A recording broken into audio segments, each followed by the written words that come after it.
मनुष्य के पास ईश्वर प्रदत्त पूंजी है समय। समय संसार की सबसे मूल्यवान संपदा है। यह वह मूल्यवान संपदा व संपत्ति है जिसकी कीमत पर संसार की कोई भी सफलता प्राप्त की जा सकती है।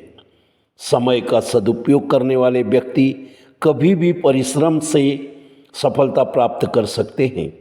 परिश्रम का अर्थ भी समय का सदुपयोग ही है।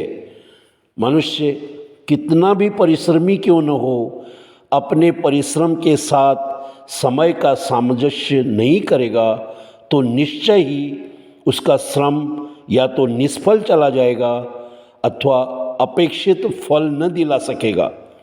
हमारा संतुलित परिश्रम से भरा जीवन ही व्यवहारिक जीवन का सूत्र है। साथियों, दुनिया के चहेते अर्नोल्ड श्विंगर बचपन में काफ़ी गरीब थे, इतना कि उन्हें बॉडी बिल्डर बनना था, लेकिन उनके पास न तो जिम जाने के पैसे थे और न ही खाने के। इस गरीबी के चलते वे बचपन में कॉलेज के साथ साथ एक कंस्ट्रक्शन कंपनी में भी नौकरी करते थे और फिर उन्हें जो एक्स्ट्रा टाइम मिलता था तभी अपनी बॉडी बनाते थे। उनकी घर की हालात इतने बुरे थे कि वे रात को ठीक से सोने तक का समय उन्हें नहीं मिलता था, लेकिन उन्होंने अपने सपनों को पूरा करने में खुद को पूरी तरह से न्यौछावर कर दिया और परिणाम स्वरूप 20 साल की उम्र में वो बन गए मिस्टर यूनिवर्स, जिसके बाद वो बने काफ़ी लोकप्रिय बॉडी बिल्डर, बॉलीवुड के सबसे बड़े एक्शन एक्टर और कैलिफोर्निया के गवर्नर। लेकिन इतना सब हासिल करने के बावजूद आज 82 साल की उम्र में भी वो काफ़ी हार्डवर्क करते हैं। अपने जीवन के सभी उतार चढ़ाव के ज्ञान को निचोड़कर उन्होंने एक इवेंट में सिर्फ 10 मिनट की ऐसी स्पीच दी थी जिसने आज तक लाखों नहीं करोड़ों अरबों लोगों के जीवन को बदल कर रख दिया है। लेकिन अर्नोल्ड सर की ये स्पीच इंग्लिश में थी और हमारे देश की मातृभाषा तो हिंदी है। यहाँ सभी लोगों को इंग्लिश का ज्ञान कम ही है। ये स्पीच समझने में हमारे कई नागरिकों को परेशानी और दिक्कत होती है। तो जैसे आप सब जानते हैं, इसलिए आज मैं अर्नोल्ड सर की वो पावरफुल स्पीच को हिंदी में अनुवाद करके ये वीडियो के माध्यम से आप तक पहुंचा रहा हूं, जिसमें शब्द तो सारे अर्नोल्ड सर के ही हैं और सिर्फ आवाज़ मात्र मेरी है।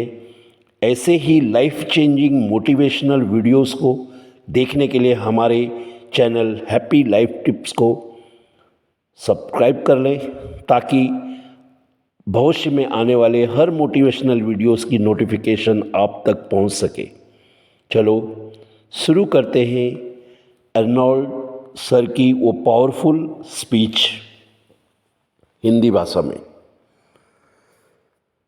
लोग मुझसे हमेशा पूछते हैं कि सक्सेस का सीक्रेट क्या है, और मैं हमेशा कहता हूं कि शॉर्टर वर्जन है कि आपके पास 22 इंच के बाइप्स होने चाहिए और आपको अपने खाली हाथों से प्रेडेटर्स को मारना आना चाहिए, और ऑफ कोर्स आपके पास ये चार्मिंग ऑस्ट्रियन एसेंट भी होना चाहिए। और लॉन्ग वर्जन है कि मेरे पास हमेशा 5 रूल्स रहे हैं। आपको बॉडी बिल्डिंग चैम्पियन होने की ज़रूरत नहीं है, आपको ये चाहने की भी ज़रूरत नहीं है कि आप एक्शन हीरो बने या ऐसा ही कुछ और करें। आप जो कुछ भी करते हैं उसमें एक्सेल करना चाहते हैं तो ये रूल आपके लिए हैं। मेरा पहला रूल है, find your vision and follow it. अपना विजन खोजिए और उसका पीछा करिए। अगर आपका कोई गोल नहीं है, कोई विज़न नहीं है, तो आप यूं ही अपना समय बर्बाद करते रहेंगे, आप खुश नहीं रहेंगे। मैं सेकेंड वर्ल्ड वॉर के बाद बड़ा हुआ। ऑस्ट्रिया जर्मनी के साथ साथ युद्ध हार गया था। ऑफ कोर्स उस समय डिप्रेशन था, इकोनॉमिक सिचुएशन अच्छी नहीं थी और मैं वहाँ से बाहर निकलना चाहता था, मैं एस्केप करना चाहता था। और लकीली एक दिन स्कूल में मैंने अमेरिका के बारे में एक डॉक्यूमेंट्री फिल्म देखी और मैं जान गया कि एग्जैक्टली यही वो जगह है जहाँ मैं जाना चाहता हूँ। सवाल बस ये था कि मैं वहाँ जाऊँ कैसे, मैं अमेरिका कैसे जाऊँ। किसी के पास ट्रैवल करने के लिए या किसी भी चीज़ के लिए पैसा नहीं था। लेकिन एक दिन मैं भाग्यशाली था कि मेरे हाथ एक बॉडी बिल्डिंग मैगज़ीन लग गई और उसके कवर में एक बेहद मैस्कुलर इंसान की तस्वीर थी। मिस्टर यूनिवर्स हरक्यूल्स के स्टार, उसका नाम रेक पार्क था। मैंने जितना तेज़ी से हो सका वो आर्टिकल जल्दी से पढ़ लिया। मुझे समझ आया कि कैसे वो लीड्स इंग्लैंड में बड़ा हुआ और बिल्कुल गरीब, और कैसे उसने रोज़ 5 घंटे की ट्रेनिंग की और हर दिन वो ट्रेंड होता गया होता गया होता गया और फाइनली मिस्टर ग्रेट ब्रिटेन बन गया और फिर वो मिस्टर यूनिवर्स बन गया। इसके बाद दूसरी बार, तीसरी बार मिस्टर यूनिवर्स बना। इसके बाद अचानक ही वो रोम चला गया और हरक्यूलस मूवीज़ करने लगा। जैसे जैसे मैंने पढ़ा मेरा निश्चय और भी पक्का होता गया। मेरे सामने मेरा विज़न बिल्कुल स्पष्ट था, एक चैम्पियन बनना और उसी स्टेज पर पहुंचना जहां मिस्टर यूनिवर्स था, और फिर अमेरिका शिफ्ट हो जाना और मूवीज़ में काम करना। उस पल के बाद से मैंने जो कुछ भी सीखा, चाहे मुझे जितनी कड़ी मेहनत करनी पड़े, वो मुझे कितना भी स्ट्रगल करना पड़े, वो मायने नहीं रखता था, क्योंकि मैं जानता था कि इसका पर्पस क्या है। मुझे मेरा पैशन मिल चुका था। हमेशा अपना विज़न खोजिए, बाकी चीज़ें अपने आप हो जाएंगी। मेरा दूसरा नियम, rule number 2, never ever think small. कभी भी छोटा मत सोचिए। आपको सितारों पर निशाना साधना होगा। मैं सिर्फ ये नहीं सोचता था कि मैं मूवीज़ में काम करूँगा, मैं एक मूवी स्टार बनना चाहता था। मैं अबव द टाइटल बिल्डर बनना चाहता था। मैं सबसे ज़्यादा पे किया जाने वाला इंटरटेनर बनना चाहता था। मैं बेसिकली एक दूसरा जॉन वेन बनना चाहता था। इसमें क्या खराब है? कभी भी छोटा मत सोचो, बड़ा, बहुत बड़ा सोचो। मेरा तीसरा नियम है, रूल नंबर 3, इग्नोर दी नासेयर्स। नकारात्मक लोगों की बात मत सुनो। मुझे लगता है ये नेचुरल है कि आप विज़न आपका हमेशा बड़ा हो, आपका लक्ष्य आपके सामने, सपने बड़े होते हैं तो आपके आसपास के लोग कहते हैं मुझे नहीं लगता कि ये किया जा सकता है, ये असंभव है। मेरा मतलब है ये तब शुरू हुआ जब मैं 15 साल का था और फिर मैं बॉडी बिल्डर बन गया। जैसे ही ये हुआ मैंने कहा मैं बॉडी बिल्डिंग में वर्ल्ड चैम्पियन बनना चाहता हूँ, मिस्टर यूनिवर्स बनना चाहता हूँ। उन्होंने तुरंत कहा क्या तुम पागल हो गए हो? बॉडी बिल्डिंग एक अमेरिकन स्पोर्ट्स है, भूल जाओ इसके बारे में, ये बेवकूफ़ी है। अर्नोल्ड श्वार्ज़नेगर का प्रेरणादायक ये जो मैं भाषण अभी बोल रहा हूँ इसको सुनिए।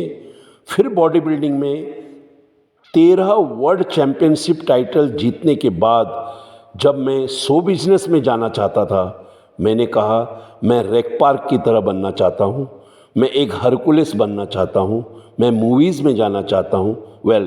मैं बताता हूँ, जब मैं एक्ट्रेस और मैनेजर से मिलता तो उसका रिएक्शन होता हाँ हाँ हाँ हाँ ऐसा, हाँ ओह अर्नोल्ड ये कितना फनी है। तुम क्या बनना चाहते हो? एक leading man? Oh come on, I mean देखो, सबसे पहले तुम्हारी बॉडी से शुरू करते हैं। तुम इतने विशाल हो, तुम एक राक्षस की तरह हो, और फिर तुम्हारा बोलने का तरीका, it gives me the chill to listen to your German bullshit. Come on now, क्या तुमने कभी कोई इंटरनेशनल मूवी स्टार देखा है जिसका जर्मन एसेंट हो? ऐसा नहीं होता, भूल जाओ इसके बारे में। और फिर तुम्हारा नाम क्या है? स्वैंजेन, संजेन, ऐसा कुछ भी। लोग बस इसलिए मूवी हॉल्स में उमड़े चले आएंगे क्योंकि उसमें स्वेंजन स्टार है। हाँ, क्यों नहीं, मुझे तो अभी से ऐसा होता दिखाई दे रहा है। सोचिए, इमेजिन करिए, मैं जहाँ भी गया उन्होंने कहा नहीं, ये नहीं हो सकता, ऐसा होना संभव ही नहीं है, भूल जाओ इसके बारे में। लकीली मैंने उनकी बात कभी नहीं सुनी।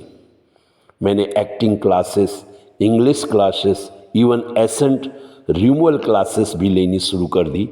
मैं सारा दिन कुछ ऐसी लाइंस बोलते हुए घूमा करता था, a fine wine grows on A wine. अचानक ही मुझे एक ब्रेक मिला, अचानक ही मुझे एक टीवी शो मिल गया, एक छोटा सा पार्ट, फिर और एक छोटा सा पार्ट, फिर पंपिंग आयरन और stay hangry, read of course. उसके बाद मुझे एक बड़ा रोल कैनोन द बारबेरियन के रूप में मिला। So finally I got the big break. And आप जानते हैं इसके बारे में सबसे इंटरेस्टिंग बात क्या थी? डायरेक्टर ने प्रेस कॉन्फ्रेंस में कहा, अगर हमारे पास इस मसलस के साथ स्विंगर नहीं होता तो हमें और एक बनाना पड़ता। और फिर जब मैंने टर्मिनेटर की,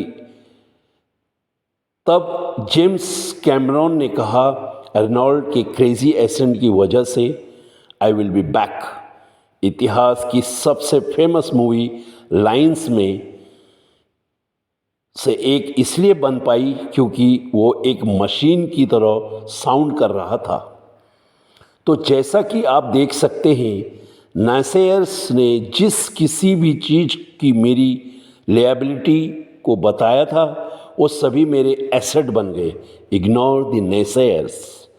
मेरा चौथा नियम, rule number 4, work your S of. कड़ी मेहनत करो। आप कभी भी इसलिए फेल नहीं होना चाहेंगे क्योंकि अपनी बड़ी मेहनत हमेशा आपने कड़ी की, और ये मायने नहीं रखता कि आप किस फील्ड में हैं। No pain no gain. सुनिए, जब मैं यूनाइटेड स्टेट्स आया था, मुझे याद है मैं रोज़ 5 घंटे की ट्रेनिंग करता, एवरी सिंगल डे। और इसके साथ मैं एक कंस्ट्रक्शन कंपनी मैनेज कर रहा था। मैं एक ब्रिक लेयर था और मैं कॉलेज भी जाता था। और मैं रात को 8 बजे से 12 बजे तक एक्टिंग क्लासेस भी लेता था। हर दिन मैं ये करता था, कठोर परिश्रम करो। मैं हमेशा इसी चीज़ में बिलीव करता हूँ। मेरा 5वां और आखिरी रूल है, don't just take, give back. सिर्फ लो नहीं, वापस दो। उस शीशे को तोड़ दो जो तुम्हें सिर्फ खुद को दिखाता है। तुम उस मिरर के बियॉन्ड देख पाओगे और तुम देख पाओगे कि लाखों करोड़ों लोग जिन्हें तुम्हारे हेल्प की ज़रूरत है। और इसलिए मैं ऐसा कोई मौका नहीं गंवाता जब मुझे कुछ वापस देने का अवसर मिलता है। मैंने स्पेशल ओलंपियंस को ट्रेनिंग देना शुरू किया। मैंने ज़रूरतमंद बच्चों के लिए आफ्टर स्कूल प्रोग्राम शुरू किए ताकि वो ड्रग्स, गेम्स और हिंसा को नो कह सकें। हम तभी बदलाव ला सकते हैं, चाहे वो हमारे पड़ोस में हो, हमारे स्कूल में हो, क्योंकि अंत में हमारे हाथ में ही ये सब है। एक विज़न रखो, बड़ा सोचो, नासेयर्स को इग्नोर करो, कठोर परिश्रम करो और दुनिया को कुछ वापस दो। बदलो इस दुनिया को, क्योंकि अगर हम नहीं तो और कौन? अगर अभी नहीं तो कब? तो साथियों, मैं विश्वास करता हूं कि आपको आज अर्नोल्ड सर की ये मोटिवेशनल स्पीच आपको लैंग्वेज की दीवार को तोड़कर आपको उनके विचार की समझ आ गई होगी। और इस पावरफुल स्पीच से आपने आज बहुत कुछ सीखा होगा। इसी तरह की मोटिवेशनल वीडियोस को देखने के लिए हमारे YouTube चैनल्स को सब्सक्राइब करके हमेशा देखते रहिए। और धन्यवाद। जय हिंद, जय भारत।